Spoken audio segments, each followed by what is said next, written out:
السلام علیکم my dear students, آپ سب کیسے ہیں؟ مجھے امید ہے کہ آپ سب خیریت سے ہوں گے۔ تو بچوں، آج کا جو ہمارا تحریری کام ہے وہ ہے صفحہ نمبر 130 پر۔ آپ نے کیا کرنا ہے؟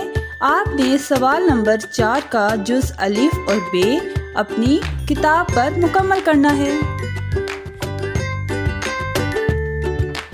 تو آئیے بچوں، دیے گئے سوالات کو پڑھتے ہیں۔ خیال رہے آج آپ نے صرف جز الف اور ب اپنی کتاب پر مکمل کرنا ہے۔ تو چلیے پڑھتے ہیں۔ عارف کیا پکوانا چاہتا تھا اور کیوں؟ ہاں جی بچوں، بتائیں کہ عارف کیا پکوانا چاہتا تھا اور کیوں پکوانا چاہتا تھا؟ سوچئے۔ جی ہاں، عارف پالک پکوانا چاہتا تھا کیونکہ اسے پالک پسند تھی۔ جز ب، دال، سبزی اور گوشت کیسی غذائیں ہیں؟ تو بتائیے بچوں کہ دال، سبزی اور گوشت کھا کے آپ کو کیا فائدے حاصل ہوتے ہیں؟